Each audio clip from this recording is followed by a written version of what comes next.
12th முடிச்சோடனே நான் வந்து பஞ்சமில் தான் வேலைக்கு போகலான்னு ஒரு டிசைட் பண்ணியிருந்தேன். எங்கள் ஊரில் அதுதான் இருந்தது. அந்த அண்ணாவோட ஒரு வார்த்தையை நம்பி தான் நான் உள்ளே வந்தேன். இப்போ நான் வந்து ஒரு பெரிய ஐடி கம்பெனியில் சீனியர் அனலிஸ்ட்டாக ஒர்க் பண்ணிக்கிட்டு இருக்கேன். Okay. Velamal Vidyalaya congratulates its class 10th and 12th CBSE toppers of 2025 for their outstanding performance. இசைஞானி இளையராஜா இசையில் யோகி பாபு மற்றும் பூமிகா நடிப்பில் உருவாக்கியுள்ள த்ரில்லர் திரைப்படம் ஸ்கூல் மே 23 முதல் திரையரங்குகளில். Chennai's Amartha Aviation Hotel Management Nursing ஈஸியா படிங்க சாலரியோட. சூர்யாவோட முகம் இதுக்கு ரொம்ப முக்கியமா இருந்திருக்கு. பலாயிரம் பிள்ளைங்களோட வாழ்க்கையை மாத்துறதுக்கான காரணமா இருக்கு. இவ 300 பேர் ஒரு பிள்ளைக்காக யோசிக்க முடியுமானா எஸ், அது இங்க நிகழும். கல்வி தான் இங்க எல்லாத்துக்குமான சொல்யூஷன்ன்றது நம்பணும். யாருக்காக இது இயங்கப்படுதோ அவங்க இந்த வாய்ப்பை சரியா பயன்படுத்திக்கிட்டாங்க. இன்கம் பத்தலை அப்படிங்கிறப்போ நானும் அப்பா கூட சேர்ந்துட்டு 12th முடிச்சுட்டு கட்டட வேலைக்கு போயிட்டேன். சிட்டால் வேலை செஞ்சுட்டு இருந்தேன். என்னோட ஸ்கூல் டீச்சர் தான் எனக்கு 12th வரை ஹெல்ப் பண்ணியிருந்தாங்க. அவங்க தான் அகரம்க்கு அப்ளை பண்ணியிருந்தாங்க. சொசைட்டிலேருந்து நீ நிறையா கற்றுக்கணும், இது மட்டும் இல்லை அப்படின்னு சொல்லிட்டு பிகாம் முடிச்சுட்டு டிசிஎஸ்ல கேம்பஸில் ப்ளேஸ் ஆகிட்டு செலெக்ஷன் ப்ராசஸில் வந்து உட்கார்ந்தேன். ஃபீஸ் கட்டிடுவோம் அப்படின்னு ஆரம்பிச்சா ஃபீஸ் கட்டுறதோட முடியறதில்லை. அதுதான் தொடக்கம். அந்த பிள்ளைங்களோட நம்ம தொடர்ச்சியாக ட்ராவல் பண்ண வேண்டியது இருக்கு அப்படின்னு ஒரு பிள்ளைக்கும் மென்டர் பண்றது அப்படின்னு சொல்லி ஒன்று ஆரம்பிச்சோம். வேலைக்கு போக ஆரம்பிச்ச கையோட நாங்க இன்னைக்கு செட்டில் ஆயிட்டோம், இதை நாங்க எடுத்து பண்றோம் அப்படின்னு 2014 அன்னையிலிருந்து கிட்டத்தட்ட 10 வருஷம் 11 வருஷம் ஆயிடுச்சு. இன்னை வரைக்கும் அகரம் நடத்திட்டு இருக்கிறது அகரம்ல படிச்ச முன்னாள் மாணவர்கள் தான். ஒரு நடிகர் பேரை வச்சு ஆரம்பிக்கும் போது அதற்கு ஈஸியா வந்து உதவிகள் கிடைக்கிறதுக்கான எல்லா வாய்ப்புகளும் காரணிகளும் கூறுகளும் இங்க இருக்கு. அப்படி இருந்ததா? இருக்கிறதுலயே பெரிய மித்தது தாங்க. பிராக்டிக்கலா யோசிப்போமே, நம்ம 2 பிள்ளைங்களை படிக்க வைக்க முடியும், 10 பிள்ளைங்களை படிக்க வைக்க முடியும், ஆயிரக்கணக்கான பிள்ளைங்களை படிக்க வச்சிட முடியுமா? முதல் வருஷம் 100ன்றது 160 பேர் வரைக்கும் சப்போர்ட் பண்றதுக்கு முடிஞ்சு. சத்யபாமா கல்லூரியில இருந்து வந்து நாங்க சீட் கொடுக்குறோம், சீட்ஸ் ஃப்ரீ சீட்ஸ்லயும் சப்போர்ட் பண்ணுங்க அப்படின்னு வந்தாங்க. ஸ்ரீலங்கன் ரெஃப்யூஜி கேம்ப்ல தங்கிட்டு இருந்த மாணவர் ஒருத்தர் 199 கட் ஆஃப் எடுத்துட்டாரு 200க்கு. ஆனா மெடிக்கல் சீட் கிடைக்கல. ஏன்னா அவர் கவுன்சிலிங்குள்ளே வர முடியாது அந்த point of time. So medical படிக்கிறதுக்கு வாய்ப்பு இல்லைனப்போ எஸ்ஆர்எம் வந்து இல்லை நான் ஃப்ரீ மெடிக்கல் சீட் கொடுக்குறேன் அப்படின்னு வந்தாங்க. அப்பதான் இந்த உலகம் எவ்வளவு நல்லது அழகானது இல்லை அப்படின்னு தோன்ற மொமெண்ட் இருக்குல்ல.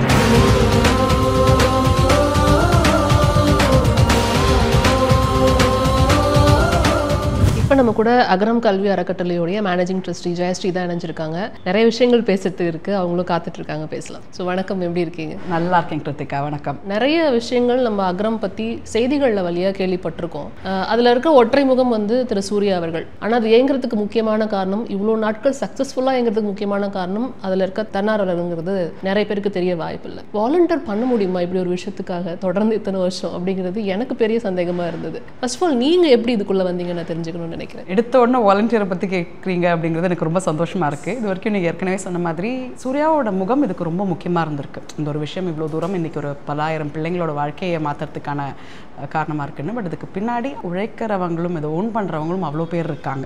அன்கண்டிஷ்னலாக இருக்கிற மக்களை நம்ம இந்த உலகத்தில் பார்க்க முடியுமான்னா வாங்க அகரமுக்கு வாங்க, நாங்கள் காட்டுறோம் அப்படின்னு நாங்கள் உறுதியாக சொல்ல முடியும். 2006 ஒரு ட்ரஸ்ட் இது ஒன்று பண்ணணும், சூர்யா சேரிட்டபிள் ட்ரஸ்ட்ன்றது தான் அப்போ இனிஷியலி பேர் இருந்தது.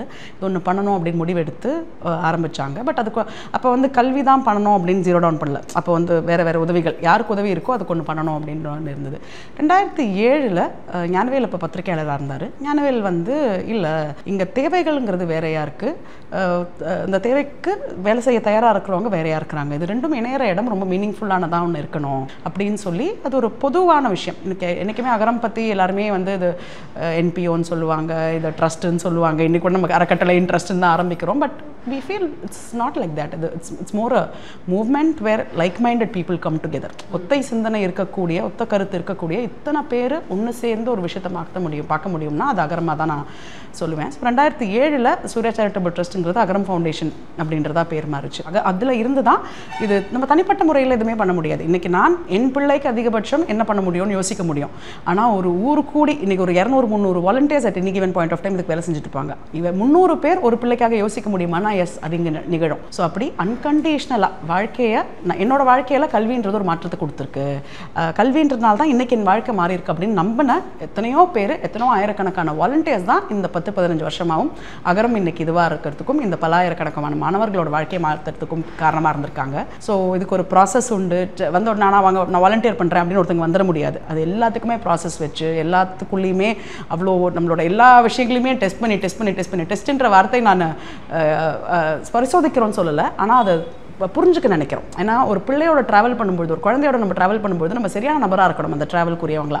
அப்படி நிறைய விஷயங்களை தாண்டி இது 15 வருஷமாக இதோட இணக்கமாக நின்று ட்ராவல் பண்ணுற அவ்வளோ வாலண்டியர்ஸ் இருக்காங்க. அவங்க பேசிக்காக இதில் வந்து அடிப்படையாக பார்த்தீங்கன்னா ஒரு வாலண்டியர் இங்கே ரெஜிஸ்டர் பண்ண முடியும். ஆன்லைனில் வெப்சைட்டில் ரெஜிஸ்டர் பண்ணுவாங்க. ரெஜிஸ்டர் பண்ணதுக்கப்புறம் உங்களுக்கு ஒரு இன்ட்ரொடக்ஷன், ஒரு மீட் இருக்கும்.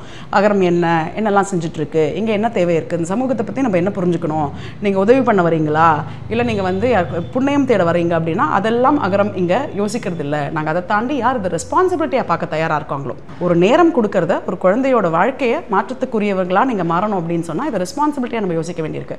அப்படிப்பட்ட நபர்களை எடுத்து அவங்கள ட்ரெயின் பண்ணி அவங்களுக்கு இது என்னன்றது அவங்களோட பயணம் பண்ணி புரிய வச்சு அதுக்கப்புறமா பிள்ளைங்களோட ட்ராவல் பண்ண வைக்கிறது தான் அகரம் செஞ்சிட்ருக்கு.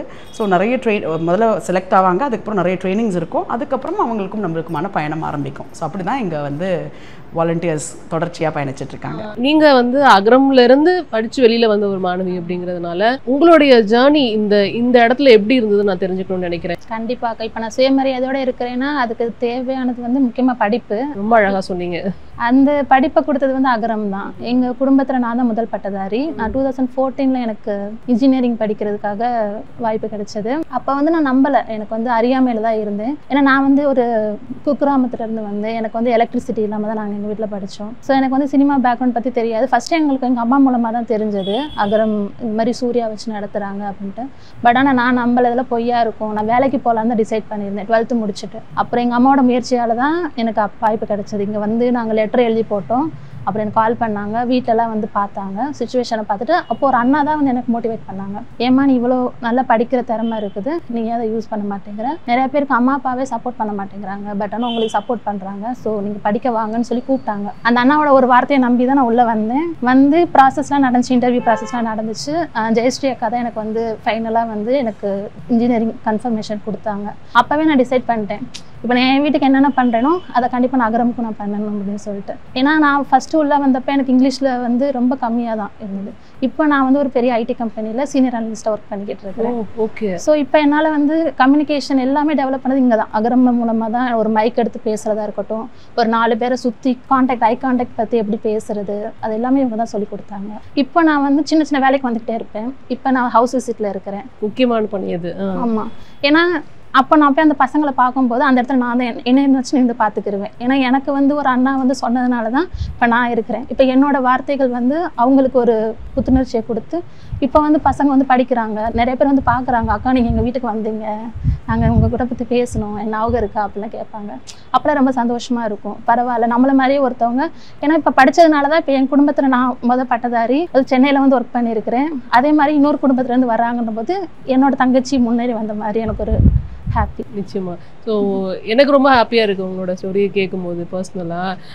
And how emotional you are அப்படிங்கிறத நீங்கள் பேசும்போது ரொம்ப எமோஷ்னலாக இருக்குது. இப்போ வந்து நிறைய பேருக்கு இந்த இது தெரிஞ்சிருக்குது. முன்னாடி நாங்கள் வரும்போது அதை சொல்ல எனக்கே வந்து அறியாமல் தான். இத்தனைக்கு நான் சிட்டியில் இருந்தப்போ கூட, மதுரையில் ஒரு சிட்டியில் தான் இருந்தோம், அப்போ கூட எனக்கு இதை பற்றின அந்த அறிவு இல்லாமல் தான் இருந்தேன், அறியாமே தான் நிறையா இருந்துச்சு. ஸோ அதனால் இப்போ வந்து எல்லாருக்கும் ஸ்ப்ரெட் ஆகுது. அதில் நான் ஒரு முக்கிய பங்காற்றுன்றது வந்து எனக்கு ரொம்ப இது வந்து நான் கடமைப்பட்டிருக்கேன். இந்த கல்வி கிடைக்காம இருந்தால் என்ன ஆயிருக்கும்னு திங்க் பண்ணியிருப்பீங்க கண்டிப்பாக. ஸோ எப்படி மாறி இருக்கு அந்த விஷயம்? 12th முடிச்சோன்னே நான் வந்து பஞ்சமில் தான் வேலைக்கு போகலான்னு ஒரு டிசைட் பண்ணியிருந்தேன். எங்கள் ஊரில் அதுதான் இருந்தது, அதுக்கு தான் போகலான்னு நினச்சிட்டு இருந்தேன். இப்போ நான் எங்கள் ஊருக்கு அதை கிராஸ் பண்ணி போகும்போது ஒவ்வொரு வட்டம் நான் நினைப்பேன். அது வந்து இப்போ கூட அந்த நிறைய பிள்ளைங்க 12th ட்ராப் பண்ணிட்டு இல்லை காலேஜ் ட்ராப் அவுட் பண்ணிட்டு எல்லாம் போயிட்டு வராங்க. ஸோ அவங்களுக்குலாம் இமீடியட்டாக அந்த லைஃப் அப்படியே அந்த ஊருக்குள்ளேயே இருந்திருக்கும். இப்போ நான் வந்து ஒரு ஊரை தாண்டி நான் சென்னை வந்து போகிறேன். ஒவ்வொரு தடவையும் கிராஸ் பண்ணும்போது நான் நினைப்பேன், இந்நேரம் நம்ம வந்து அந்த அண்ணன் பேச்சை கேட்டு நம்ம போகாமல் இருந்திருந்தோம்னா நம்ம இந்நேரம் இங்கே தான் இருந்திருப்போம் அப்படின்னு. கண்டிப்பாக அது வந்ததுனால தான் இப்போ நான் போய் மற்றவங்களுக்கு எக்ஸ்பிளைன் பண்ணும்போது அவங்க என்னை தான் நான் ஒரு எடுத்துக்காட்டாக நான் சொல்லுவேன். உங்க பாருங்க, அவங்களுக்கு நான் ஒரு புத்துணர்ச்சி எனக்கு கொடுக்குறேன். ஏன்னா இங்கே பாருங்க, உங்கள் பசங்க வந்து அவங்க நிறைய பேர் பயப்படுவாங்க சென்னைக்கு அனுப்புறதுக்கு, எப்படி வெளியூரில் போய் படிக்க வைக்க முடியும் அப்படின்னு. என்னைய பாருங்க, நான் வந்து ஒரு சின்ன கிராமத்துலேருந்து பஸ் வசதி கூட இல்லாத ஒரு இருந்தால் வந்தேன், இப்போ நான் சென்னையில் ஒர்க் பண்ணிக்கிட்டு இருக்கிறேன் அப்படின்னு சொன்னதான்.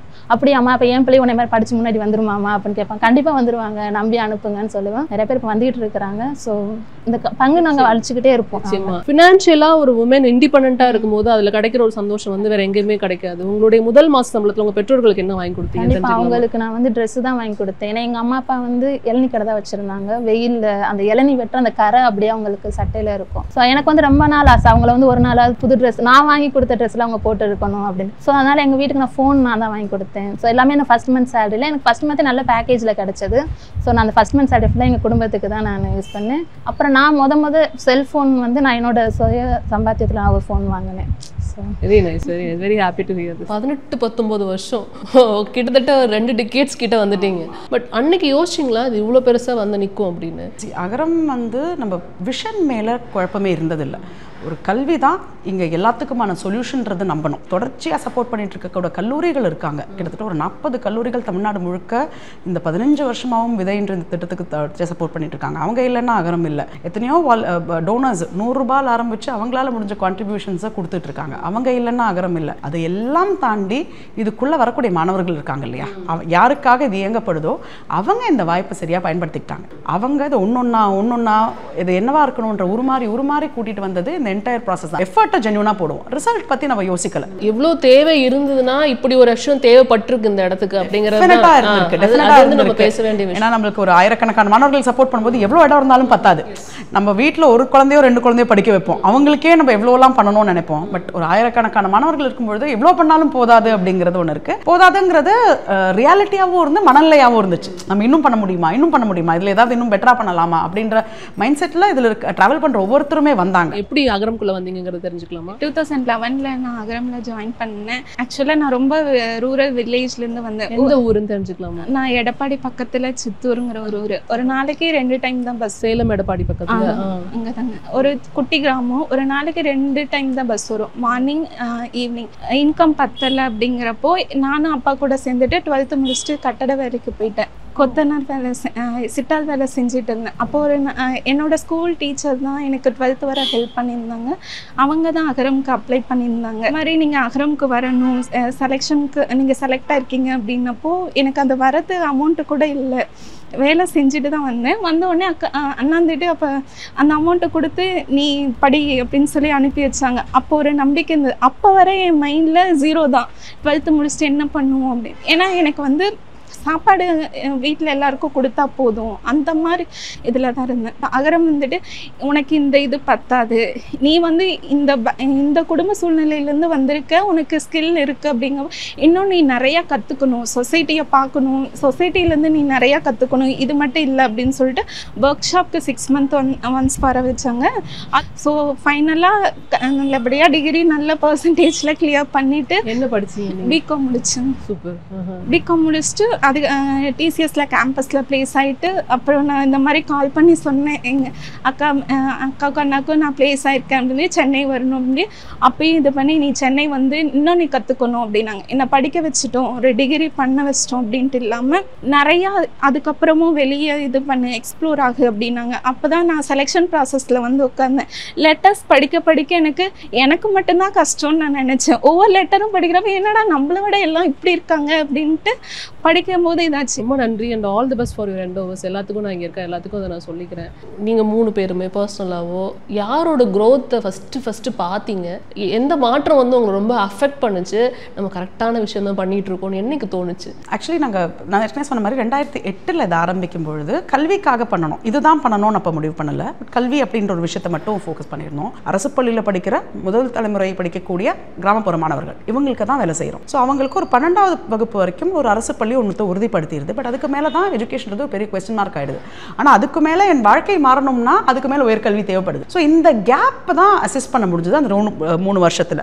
அப்போது ஒரு 12th வரைக்கும் படிக்கக்கூடிய ஒரு மாணவனோ மாணவியோ அதுக்கப்புறம் உயர்கல்விக்கு போகிறதுக்கான வாய்ப்பு இல்லை. அதை தான் நம்ம இங்கே ஏதோ ஒரு இடத்துல மேட்ச் பண்ணணுன்றது தான் விதை ஆரம்பிச்சதுக்கான காரணம். நீங்கள் பார்த்துருப்பீங்க, அப்போ 1 கோடி ஒரு தொடக்கம்னு சொல்லிட்டு விஜய் டிவியில் ஒரு 10 பேர் கான்ட்ரிபியூட் பண்ணி ஆரம்பிச்சது தான். அப்போ ஒரு முதல் வருஷம் ஒரு 100 பிள்ளைங்களை எடுக்கலாம் அப்படின்றது தான் அண்டர்ஸ்டாண்டிங். அதுதான் ப்ரிப்பேர்னஸ்.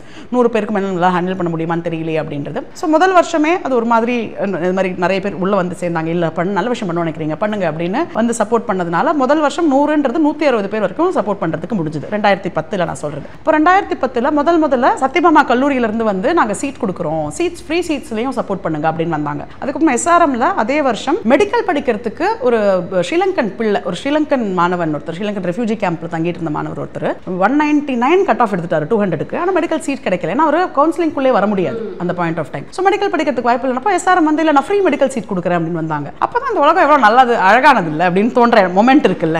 எல்லாருமே வந்துருவாங்க, ஒரு விஷயம் சரியாக நடக்கணும்னா எல்லாருமே கூட சேர்ந்துருவாங்க அப்படின்னு. அப்படி இப்படி எங்கே தொட்டாலும் சப்போர்ட் கிடைக்குது. அந்த சரியான அந்த ஜென்யூனாக நம்ம இருந்தோம்னா அந்த சப்போர்ட் நம்மளுக்கு எப்படியும் கிடைச்சிரும் அப்படின்றதான் அந்த நம்பிக்கையோட தொடக்கம். அப்புறமா அந்த 120 பிள்ளைங்களை எடுத்து அவங்கள வேறு கல்லூரிகளில் பொசிஷன் பண்ணி அவங்கள பிளேஸ் பண்ணி சரி ஃபீஸ் கட்டிடுவோம் அப்படின்னு ஆரம்பிச்சா ஃபீஸ் கட்டுறதோட முடியறதில்லை. அதுதான் தொடக்கம். அவங்களை செலக்ட் பண்ணுறதுக்கு ஒரு மெட்டிகுலஸான ப்ராசஸ் இருக்காது. செலக்ட் பண்ணி முடிச்சதுக்கப்புறமா அவங்களுக்கான ஃபீஸ் கட்டிடலாம் அப்படின்றதோட நிற்கலை.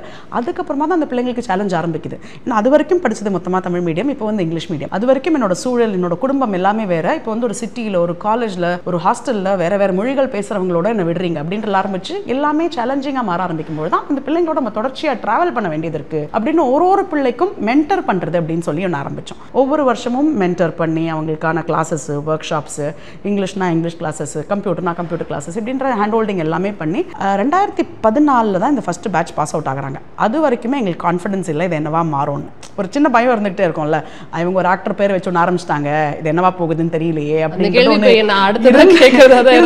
ஸோ அந்த பயம் இருந்தது. ஆனால் 2014 இந்த பிள்ளைங்கள்லாம் படித்து முடிச்சுட்டு எல்லாருக்குமே ஏறத்தாழ எல்லா பிள்ளைங்களுக்குமே வேலைகள் கிடைச்சிருச்சு. ரொம்ப நல்ல வேலைகளுக்கு போக ஆரம்பிச்சாங்க. வேலைக்கு போக ஆரம்பிச்ச கையோட நாங்கள் இன்னைக்கு செட்டில் ஆயிட்டோம், இதை நாங்கள் எடுத்து பண்றோம் அப்படின்னு 2014 அகரம் அன்னையிலிருந்து கிட்டத்தட்ட 10 வருஷம் 11 வருஷம் ஆயிடுச்சு. இன்னை வரைக்கும் அகரம் நடத்திட்டு இருக்கிறது அகரம்ல படிச்ச முன்னாள் மாணவர்கள் தான். அகரம்ல வாலண்டியர் பண்றது அவ்வளோ முன்னாள் மாணவர்கள் தான் பண்றாங்க. அண்ட் அவங்க நான் படிக்கும்பொழுது என் கூட படிச்ச எத்தனையோ பேர் காணாமல் போயிட்டாங்க. ஸ்கூல் முடிக்கல. நான் ஒரு 1ஆம் கிளாஸ் படிச்சு 10ஆம் கிளாஸ் முடிச்சேன், 12ஆம் கிளாஸ் முடிச்சேன்னா அதுக்குள்ள என் கூட படிச்ச நிறைய பேர் காணாமல் போயிட்டாங்க. அவங்களுக்காக நாங்கள் தைன்னு ஒன்று அப்படின்னு சின்னதா அவங்க பார்க்குறாங்க இல்லையா, இந்த சமுதாயம் என்னன்னு புரிஞ்சுக்கிறாங்க, அதில் என்னெல்லாம் ஓட்டைகள் இருக்குது, என்னெல்லாம் பிரச்சனைகள் இருக்குன்னு புரிஞ்சுக்கிறாங்க. அதுக்கான விஷயத்தை நாங்கள் இப்படி கையில் எடுக்கிறோம் அப்படின்னு அவங்க வர ஆரம்பிக்கும் பொழுது தான் ரைட்டு நம்ம ஒரு விஷயத்தை சரியாக தான் செஞ்சுருக்கோம் போல இருக்குது அப்படின்ற ஆக்சுவல் கான்ஃபிடன்ஸ் வந்துச்சு. அதுக்கப்புறமா தான் அதை வேறு வடிவங்களோட இன்னும் எண்ணிக்கையில் அதிகப்படுத்த முடியும். அது வரைக்குமே 100 பேர், 150 பேர், 200 பேர், அதுவுமே அடுத்த வருஷம்லாம் நிறுத்திடலாமா, ஒரு ஃபர்ஸ்ட் பேட்ச் வெளியில் வந்ததுக்கப்புறமா பண்ணலாமா அப்படின்ற நிறைய குழப்பங்கள் தயக்கங்கள் இருந்துகிட்டே இருந்திருக்கு. பட் வாலண்டியர்ஸ் அதில் வேறு விதமான ஒரு சப்போர்ட்டும் ஸ்ட்ரென்த்தும் கொடுத்துக்கிட்டே இருந்திருக்காங்க. ஸோ ஃபர்ஸ்ட் பேட்ச் பாஸ் ஆகி அவங்க கொடுத்த கான்ஃபிடன்ஸ் தான் இன்னைக்கு ஓகே விஷயம். இதில் நான் கேட்க நினைச்ச கேள்வி என்ன அப்படின்னா, நீங்கள் சொன்னீங்கல்ல ஒரு நடிகர் பேரை வச்சு ஆரம்பிச்சிட்டாங்க, அதே கேள்வி இருந்திருக்கும். ஒரு நடிகர் பேரை வச்சு ஆரம்பிக்கும் போது அதற்கு ஈஸியாக வந்து உதவிகள் கிடைக்கிறதுக்கான எல்லா வாய்ப்புகளும் காரணிகளும் கூறுகளும் இங்கே இருக்கு. அப்படி இருந்ததா இல்லை இருக்கிறதுலேயே பெரிய மித்தது தாங்க. ரொம்ப ஹானஸ்டாக சொல்லணும்னா அகரம் பொறுத்த வரைக்கும் அகரமோட இயங்கிறதுக்கானது இருக்கு இல்லையா, அகரம் 2ஆக பிரிக்கிறோம் நம்மளோட கம்ப்ளீட் ஆப்ரேஷன்ஸை. ஒன்று வந்து அட்மினிஸ்ட்ரேஷனாக இருக்குது. இப்போ இங்கே முழு நேரமாக இதை வேலையாக எடுத்து செஞ்சு பண்ண வேண்டிய அந்த மாதிரியான ஆப்ரேஷன்ஸ், அலுவலகம் நடக்கணும்னா அதுக்கான ஆப்ரேஷன்ஸ். இந்த ஆப்ரேஷன் காஸ்ட் மொத்தமாக சூர்யாண்ணாவோட ரெஸ்பான்சிபிலிட்டியாக என்றைக்குமே எடுத்திருக்காங்க. அதை தாண்டி வெளியிலேருந்து வாங்கக்கூடிய எந்த டொனேஷன்ஸுமோ சப்போர்ட்டுமோ நம்ம எந்த விதமான ஆப்ரேஷன் காஸ்ட்டுக்குமே எடுத்தது கிடையாது, அட்மினிஸ்ட்ரேஷனுக்கும் எடுத்தது கிடையாது. கம்ப்ளீட்டாக அதை வந்து எந்த பிள்ளைக்காக இங்கே தேவைப்படுதோ அந்த பிள்ளைங்களுக்கு போய் சேர்ற விஷயமா தான் இருந்திருக்கு. ஆனால் இங்கே மித்த என்னன்னா அவர் நடத்துகிறாரு, அவங்களுக்கு என்ன ப்ராக்டிக்கலாக யோசிப்போமே, நம்ம 2 பிள்ளைங்களை படிக்க வைக்க முடியும், 10 பிள்ளைங்களை படிக்க வைக்க முடியும், ஆயிரக்கணக்கான பிள்ளைங்களை படிக்க வச்சிட முடியுமா, அது ஒருத்தரால் முடிஞ்சிருமா, அது இல்லை இல்லையா. So it is definitely not like that. நிறைய உதவி தேவைப்படுது, நிறைய ஹெல்ப் தேவைப்படுது, நிறைய பேர் அதை புரிஞ்சுக்கிட்டாங்க, சில பேர் அது மேலே விமர்சனம் வச்சுக்கிட்டே இருக்காங்க. பட் ஓகே, இது இதோட பார்ட் அண்ட் பார்சல். நான் ஏற்கனவே சொன்ன மாதிரி அகரம் மாதிரியான ஒரு விஷயத்துக்கு சரியோ தப்போ அப்படி எல்லா பக்கமும் வந்து நின்றுடுவாங்க. நம்ம ஐயோ இது எப்படிடா பண்ணி முடிப்போம் அப்படின்னு நினைக்கிறதுக்குள்ள சப்போர்ட் வந்துடும். அது இந்த விஷயத்தோட நம்மளை விட இந்த விஷயம் பெருசு, அதோட ஜென்யூனிட்டின்னு நினைக்கிறேன். ஸோ அதுலேருந்து அது நிகழ்றதுக்கான வாய்ப்பு இருக்கும். பட் அந்த மித்தை உடைக்கிறதுக்கு நாங்கள் கஷ்டப்பட்டுக்கிட்டே இருக்கோம். ஒருத்தங்களால் இதை பண்ண முடியாது. இதுதான் இதில் இருக்கக்கூடிய யதார்த்தம். அந்த யதார்த்தத்தை அதை தெரிஞ்சுக்கிறதுக்காக தான் கேட்டேன். கிட்டத்தட்ட வந்து 88,000க்கும் மேலே வந்து அப்ளிகேஷன்ஸ் உள்ளே வந்திருக்கு. ஒவ்வொரு வருடமும் அந்த அப்ளிகேஷன்ஸோட எண்ணிக்கை அதிகரிச்சிட்டு இருக்கா இல்லை குறைஞ்சிட்டு இருக்கா? ஏன்னா இவ்வளோ வருஷமாக ஹெல்ப் பண்ணுறீங்க. நீங்கள் சொன்ன மாதிரி கவர்மெண்ட்டும் வந்துட்டு இங்கே தமிழகத்தை பொறுத்த வரைக்கும் உயர்கல்வியில் வந்து ஒரு நல்ல சதவீதத்தை வந்து மாணவர்கள் எட்டிட்டு இருக்காங்கிறத பார்க்க முடியுது. ஈவன் தோ உங்களை மாதிரி ஆர்கனைசேஷனோட ஹெல்ப் இன்னும் இந்த இடத்துல தேவைப்படுது. ஆனால் குறைஞ்சிருக்குன்னு நீங்கள் நினைக்கிறீங்களா? இல்லை, அகரம் பொறுத்த வரைக்கும் பார்த்தீங்கன்னா இனிஷியலி எங்களுக்கு அப்ளிகேஷன்ஸ் இன்னும் ஃப்ளட் ஆகும். முதல் வருஷம்லாம் 20,000 25,000 அப்ளிகேஷன் வந்துச்சு ஃபார் நோ ரீசன். ஸோ இன்னொன்று ஆரம்பிச்சிருக்காங்க, ஹெல்ப் நம்ம கேட்டால் பண்ணிடுவாங்க அப்படின்னு சொல்லிட்டு. பட் அதுக்கப்புறமா இதோட இருக்கக்கூடிய நுவான்ஸ் புரிஞ்சுது, இதில் என்னெல்லாம் க்ரைட்டீரியா வச்சுருக்காங்கன்னு புரிஞ்சுது. இங்கே முதல் தலைமுறையாக இருக்கும்போது தான் ப்ரையாரிட்டி கொடுக்குறாங்க, அரசு பள்ளியில் படிக்கிறவங்களுக்கு தான் ப்ரையாரிட்டி கொடுக்குறாங்க, அப்பா அம்மா இல்லை அப்படின்னா கண்டிப்பாக ப்ரையாரிட்டி உண்டு அப்படின்ற இந்த மாதிரியான விஷயங்கள்லாம் புரிஞ்சு வரும்பொழுது ஓகே இப்போ நம்மளாம் அப்ளை பண்ணால் தான் கிடைக்கும் அப்படின்ற அந்த கிளாரிட்டியே ஒரு மாதிரி கிரவுண்டில் பெனிட்ரேட் ஆக ஆரம்பிச்சிருச்சு. பட் அதுலேயுமே அகரமுக்கு ஒரு கிளாரிட்டி இருக்குது. நம்ம என்னன்னா நம்ம எங்கேயுமே ஆன்லைனில் நீ அப்ளை பண்ண உனக்கு அதுலேருந்து கொடுத்துறோம் அப்படின்ற விஷயங்கள்லாம் வைக்கல. இன்றைக்குமே ஒரு பிள்ளை அவங்க கைப்பட ஒரு கடிதம் எழுதணும், அவங்க யார், அவங்களோட குடும்ப சூழ்நிலை என்ன, எதனால் அவங்களால மேலே படிக்க முடியலன்னு அப்படியே அவங்களோட லெட்டர் வந்து அதுக்கப்புறமா அவங்கள நம்ம ஒரு லெவலாக ஷார்ட் லிஸ்ட் பண்ணி அப்படின்னு கொண்டு வர்றது தான் செலெக்ஷன். ஸோ கடந்த 2 வருடங்களுக்கு மேலே இந்த கட்டிடத்தை கட்டுவதற்காக அவர் வந்திருக்காரு. அவரோட ஆசை நிறைவேறிடுச்சு அப்படிங்கிறதெல்லாம் நம்ம பார்க்க முடியுது. அண்ட் அவர் இந்த திறப்பு விழா அன்னைக்கு கூட சொன்ன விஷயம் என்னன்னா வந்துட்டு தாய் வீடு மாதிரி சொந்தமாக ஒரு வீடு கட்டுறதை தாண்டி இதுதான் எனக்கு ரொம்ப சந்தோஷத்தை கொடுக்குது அப்படிங்கிறதெல்லாம் சொல்லி பார்க்க முடிஞ்சிச்சு. ஸோ இப்படி ஒரு கட்டிடமாக எழுந்து நிற்கும் போது எப்படி இருக்கு உங்களுக்கு? அது வெறும் பேச்சு இல்லை, ஆக்சுவலி உணர்வு தான். அங்கே ஒரு வீடு வாங்கும்பொழுதோ எங்களுக்காக ஒரு வீடு பண்ணும்பொழுதோ இப்படி ஒன்று உணர்வு இருந்திருக்குமான்னு தெரியல. அகரமுக்கு நம்மளால ஒரு விஷயத்துக்கு அகரமோட ஆஃபீஸ் இது, அகரமோட அலுவலகம்ன்றதை எங்களால் சொல்ல முடியல. நான் அன்னைக்கு அந்த ஓப்பனிங்லேயுமே சொன்ன விஷயம் தான். இதில் படிக்கக்கூடிய எத்தனையோ மாணவர்கள் ஆக்சுவலி பார்த்தீங்கன்னா மொத்தமாக படிக்கக்கூடிய மாணவர்கள் 63%, 67% கேர்ள்ஸ் தான் படிக்கிறாங்க. ஸோ அதில் பெற்றோரை இழந்த மாணவர்கள் நிறைய பேர் இருக்காங்க அகரமுக்குள்ளே படிக்கிறவங்க. அவங்களுக்கு மட்டும் இல்லை, எல்லாருக்குமே ஒரு சேஃப் ஸ்பேஸ்னு ஒன்று வேணும். ஒரு சேஃப் ஸ்பேஸுங்கிறது நம்மளுக்கு எல்லாருக்கும் தோணல, அப்போ அம்மா வீட்டுக்கு போனால் அவ்வளோ சந்தோஷமாக இருக்கும் அப்படின்னு ஒன்று இருக்கும் இல்லையா? அப்படி இது ஒரு சேஃப் ஸ்பேஸாக இருக்கு. இந்த பல ஆயிரம் மாணவர்களுக்கு இருக்க முடியும். அது அகரம்குள்ளே இருக்கிற மாணவர்களுக்கு மட்டும் இல்லை, அதை தாண்டி பொது சமூகத்தில் இருக்கிறவங்களுக்குமே இருக்கணும்னு நாங்கள் நினைக்கிறோம். ஸோ அப்படி ஒரு சேஃப் ஸ்பேஸை நம்மளால் க்ரியேட் பண்ண முடிஞ்சிருக்கு அகரம் மூலியமாக அப்படிங்கிறது தான் ஐ திங்க் அண்ணாவோட ஃபீல் நினைக்கிறேன். நாங்கள் ஒவ்வொருத்தருமே வி வவுச் ஆன் இட். எங்களுக்கு எல்லாத்துக்குமே அந்த உணர்வு தான். பெற்றோர்கள் இருக்கிற மாணவர்களையும் வந்துட்டு நீங்கள் படிக்க வச்சுட்டு தான் இருப்பீங்க. அவங்க கிட்ட இருந்து என்ன மாதிரியான ஒரு ஃபீட்பேக் வந்தது? அவங்க கிட்டலாம் பேசுவீங்களா? என்ன மாதிரியான ஒரு இன்ட்ராக்ஷன் இருக்கும் அவங்க கிட்டலாம் தெரிஞ்சுக்கணும்னு நினைக்கிறேன் நான். போன வருஷம் நடந்த ஒரே ஒரு இன்சிடென்ட் மட்டும் சொல்லணும். ஒரு பிள்ளை ஒரு கிராமத்திலேருந்து செலக்ட் ஆயிருக்காப்புல, திருவாரூர் பக்கத்தில் எங்கள் ஒரு கிராமத்துலேருந்து செலக்ட் ஆயிருக்காப்புல. அவருக்கு நல்ல மார்க் இருக்குது, நல்ல காலேஜ் அட்மிஷன்ஸ் கிடச்சிருச்சு. அந்த காலேஜில் அட்மிஷன் போடுறதுக்காக அந்த பிள்ளையும் வாலண்டியரும் கூப்பிட்டுட்டு போயிருக்காங்க. ஸோ அங்கே காலேஜ் போயிட்டாங்க, அட்மிஷன் போட்டுட்டாங்க. அட்மிஷன்லாம் போட்டு முடிச்சுட்டு அந்த காலேஜில் பை டிஃபால்ட் சாப்பிட வச்சுட்டு தான் அனுப்புவாங்க. ஸோ அப்படி சாப்பிட்டுட்டு அந்த பிள்ளைக்கு அப்பா அம்மா கிடையாது, தாத்தா தான். ஸோ சாப்பிட்டுட்டு தாத்தாவும் பிள்ளையும் வெளியில் வந்துட்டு எங்கள் வாலண்டியர் அதை பற்றி பேசின ஒரு வாய்ஸ் நோட் இருக்கும். சாப்பிட்டுட்டு வெளியில் வந்த உடனே வாலண்டியரை பார்த்து அந்த தாத்தா வந்து அப்படியே கண்ணெல்லாம் அவருக்கு நிறைஞ்சு அப்படியே தண்ணி தரையாக கொடுத்துது. அவர் அந்த வாலண்டியர் எப்படி நினச்சிக்கிட்டார் அப்படின்னு சொன்னால், ஓகே இவ்வளோ பெரிய காலேஜில் ஒரு அட்மிஷன் வாங்கி கொடுத்துட்டாங்க, அதனால ரொம்ப நன்றியோடு அவர் நம்மளை பார்த்து அழறாரு அப்படின்னு அந்த வாலண்டியர் அழாதீங்க தாத்தா, உங்கள் பையனை இனிமேல் நாங்கள் பார்த்துப்போம், ஏன் நீங்கள் கவலைப்படுறீங்க, உங்கள் பேரை நாங்கள் பார்த்துப்போம் இல்லையா அப்படின்லாம் சொல்லும்பொழுது, இல்லை நான் இப்படி ஒரு சாப்பாடை லைஃப்பில் சாப்பிடலை, அதனால நான் அழறேன் அப்படின்ற சொல்கிற இடம் இருக்கு இல்லையா? இது தமிழக பெற்றோர்கள் நீங்கள் சொல்கிற மாதிரி கல்வி தான் எல்லாமே புரிஞ்சவங்க தான். ஆனால் அதை சாத்தியப்படுத்துகிற நிலையிலையும் எல்லாருமே இருக்காங்களா அப்படின்னு தெரியல. நான் உங்கள்கிட்ட ஏற்கனவே சொன்ன மாதிரி அதுலேயுமே அறியாமையில் இருக்கிறதுலே ரொம்ப ரொம்ப ரொம்ப ரொம்ப பின்தங்கி இருக்கிறவங்க தான் நம்ம யாரோட வேலை செய்கிறோம் அவங்களோட தான் வேலை செய்கிறோம். அது எங்கேயாவது அவங்க தேடி பிடிச்சிருவாங்க அவங்களுக்கான கல்வினா, அவங்க நம்ம டார்கெட் கிடையாது, அவங்களோட நம்ம வேலை செய்கிறதில்ல. அதையும் முடியாத ஒருத்தங்களை தேடி போய் தான் அகரம் பண்ணுது. ஸோ அதனால அது வந்து ஒரு என்ன ஆங்கிள் இருந்து சொல்லணும் அப்படின்னு எனக்கு தெரியல. அண்ட் உங்களோட நேரத்திற்கு ரொம்ப நன்றி. Thank you so much Krithika. And மறுபடியும் மிகவுன்ஸ்க்கு நான் கண்டிப்பாக நன்றி சொல்லணும். Velamal Vidyalaya congratulates its class 10th and 12th CBSE toppers of 2025 for their outstanding performance. இசைஞானி இளையராஜா இசையில் யோகி பாபு மற்றும் பூமிகா நடிப்பில் உருவாக்கியுள்ள த்ரில்லர் திரைப்படம் ஸ்கூல் மே 23 முதல் திரையரங்குகளில். Chennai's Amartha Aviation Hotel Management Nursing. ஈஸியா படிங்க சாலரியோட.